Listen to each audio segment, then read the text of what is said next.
Hello प्यारे बच्चों, कैसे हैं आप।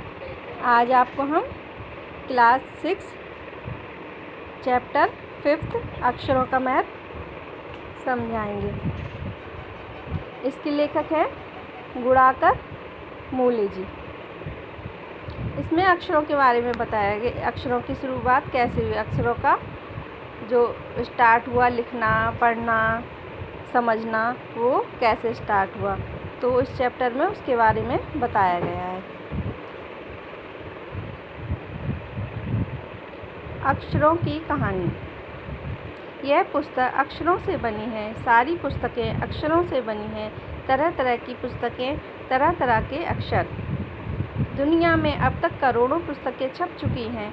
हजारों पुस्तकें रोज़ छपती हैं। तरह तरह के अक्षरों में हज़ारों की तादाद में रोज़ ही समाचार पत्र छपते रहते हैं। इन सब के मूल में है अक्षर। हम कल्पना भी नहीं कर सकते कि यदि आदमी अक्षरों को न जानता तो आज इस दुनिया का क्या हाल होता।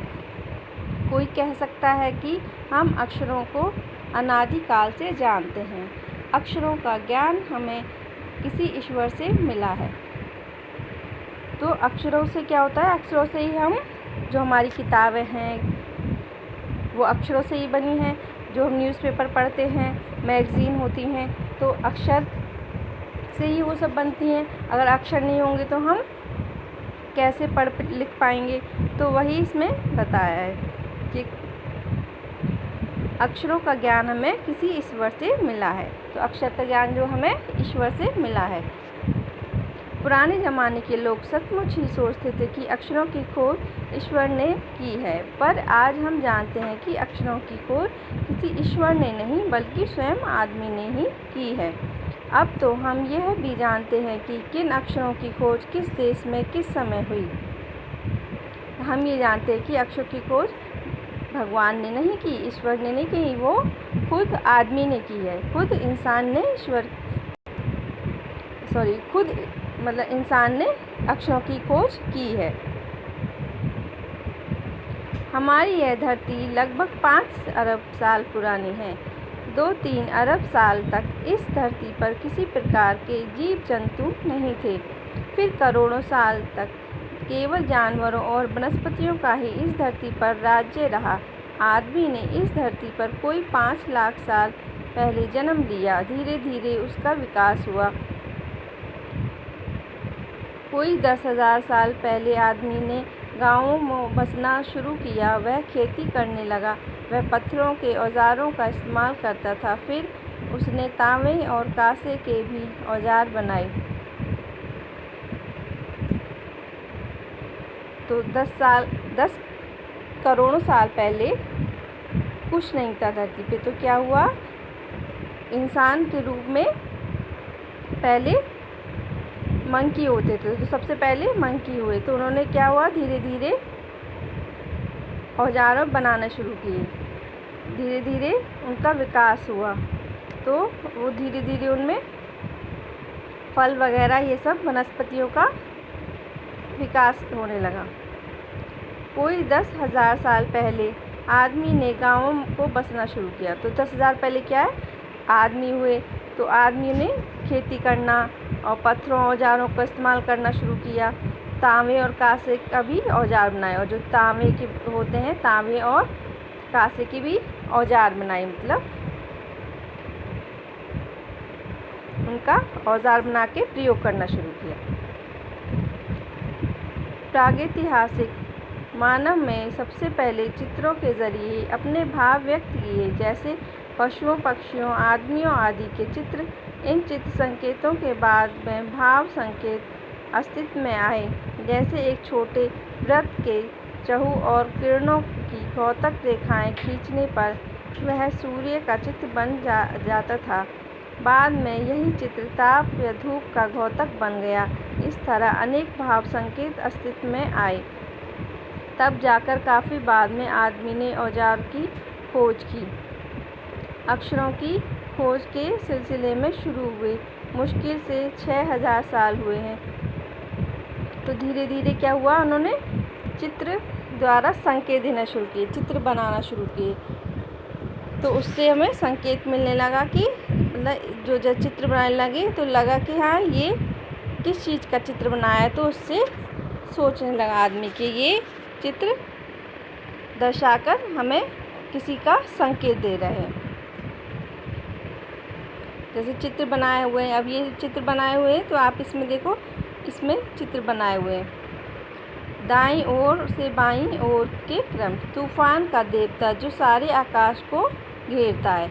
तो ये जो बनाया हुआ है गोल सा, ये तूफान का आकाश का चित्र बनाया हुआ है। ऐसे तो ऐसे पहले चित्र बनाए, नगाड़ा पंखों से सुशोभित नगाड़ा, द्रोण का कौवा को,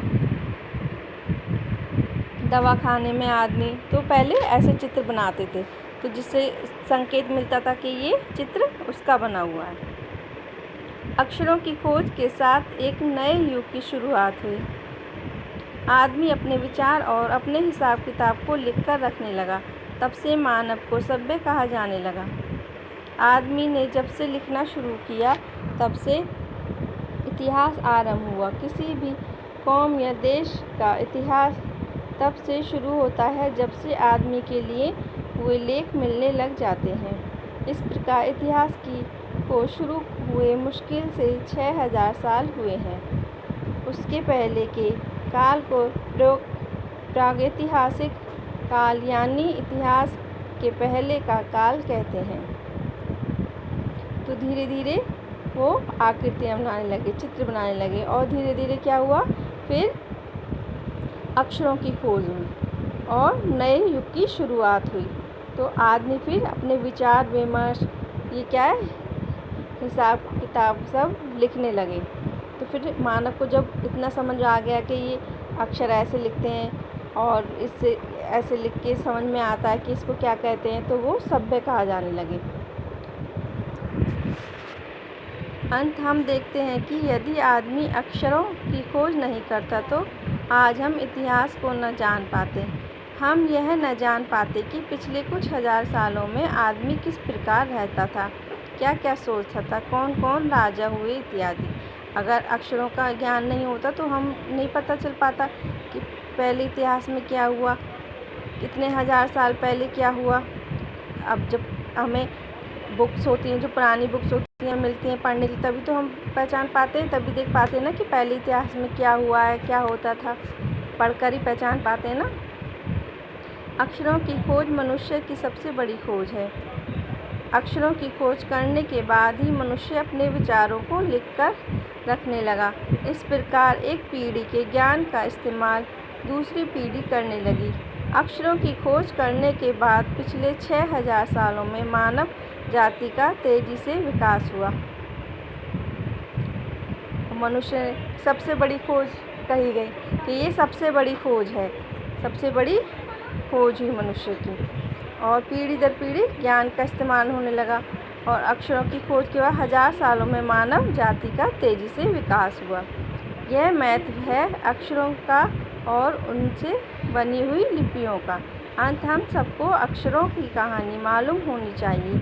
आज जिन अक्षरों को हम पढ़ते या लिखते हैं वे कब बनाए गए, कहाँ बने और किसने बनाए, यह जानना ज़रूरी है भी।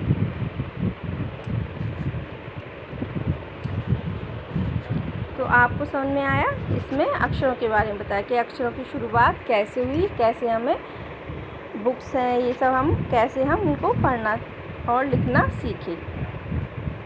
अब आपका ये चैप्टर कंप्लीट हो गया। अब इसके क्वेश्चन आंसर करते हैं। पाठ में ऐसा क्यों कहा गया है कि अक्षरों के साथ एक नए युग की शुरुआत हुई? आंसर, अक्षरों की खोज के साथ एक नए युग की शुरुआत हुई। अब आदमी अपने हिसाब किताब को लिखकर रखने लगा, जिससे वह सभ्य कहा जाने लगा। आदमी के लिखना आरंभ करने से ही इतिहास का आरंभ हुआ और एक पीढ़ी से विचार दूसरी पीढ़ी तक पहुंचने लगे। इसी के साथ विकास की गति तेज हुई। इस प्रकार एक नए युग की शुरुआत हुई। जब अक्षरों की खोज हो गई तो आदमी अपना हिसाब किताब लिख कर रखने लगा, और वह क्या, सभ्य कहा जाने लगा। जब लिखना पढ़ना आ गया उसको तो फिर उसको सभ्य कहा जाने लगा, और इसी से इतिहास आरंभ हुआ। और एक पीढ़ी से दूसरी पीढ़ी तक क्या हुआ, जब हम हिसाब किताब लिख कर रखने लगे तो इससे एक पीढ़ी से दूसरी पीढ़ी तक वह जब लिख के रखता था आदमी तो दूसरी पीढ़ी उसको लिखे हुए उसको पढ़ सकती है, देख सकती है। तो फिर साथ ही साथ उसका विकास तेज़ी से होने लगा और एक नए युग की शुरुआत हुई। सेकंड क्वेश्चन है, अक्षरों की खोज का सिलसिला कब और कैसे शुरू हुआ? पाठ पढ़कर उत्तर लिखो। आंसर, अक्षरों की खोज का सिलसिला लगभग 6000 वर्ष पहले हुआ। इससे पहले व्यक्ति चित्रों के द्वारा अपने भाव व्यक्त करता था, जैसे पशु पक्षियों आदमियों के चित्र।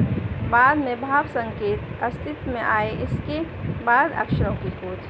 तो जब अक्षरों की खोज शुरू हुई 6000 साल पहले शुरू हुई और व्यक्ति फिर क्या हुआ, चित्र बनाने लगा, चित्र से संकेत देने लगा। जैसे पशु पक्षियों के चित्र बनाना, आदमियों के चित्र बनाना, उससे हमें भाव और संकेत मिलते थे। तो इससे फिर उसके बाद अक्षरों की खोज हुई तो फिर धीरे धीरे वो अक्षर बनाने लगा। थर्ड क्वेश्चन है, अक्षरों के ज्ञान से पहले मनुष्य अपनी बात को दूर दराज के इलाकों तक पहुंचाने के लिए किन किन माध्यमों का सहारा लेता था? आंसर, मनुष्य अक्षरों की खोज करने से पूर्व अपने संदेशों को दूर दराज के इलाकों तक पहुंचाने के लिए चित्रों का सहारा लेता था। वह पशु पक्षियों आदमियों तथा अन्य वस्तुओं के चित्र बनाकर अपनी बात दूर दूर के इलाकों में पहुंचाता था। बाद में इन चित्रों में भाव संकेतों का रूप लिया और मनुष्य इनके माध्यम से अपनी बात पहुंचाने लगा। जब मनुष्य क्या हो चित्र बनाने लगता था, जैसे चित्र बना के कोई भी, जैसे किसी का चित्र बनाना है पशु पक्षियों का आदमियों का, तो वो किसी भी चित्र बना करके अपने भाव प्रकट करता था और उसे पता था कि अपने भाव प्रकट करके दूसरों तक पहुंचाता था। जैसे दूर दराज देशों में या कहीं और उसको कुछ संकेत भेजना है, कुछ लिखकर भेजना है, तो लिखना तो पहले आता नहीं था। तो पहले क्या हुआ, पहले अपने जैसे कोई भी चित्र बनाया, आकृति बनाई और उसको भेज दिया। इससे उसके भाव प्रकट होते, मतलब उससे पता चलता था कि ये चित्र बनाया तो ये भाव है, तो उससे ये पता चलता था। आपके क्वेश्चन कंप्लीट हो गए। इसे लाइक और शेयर कीजिएगा। Thank you.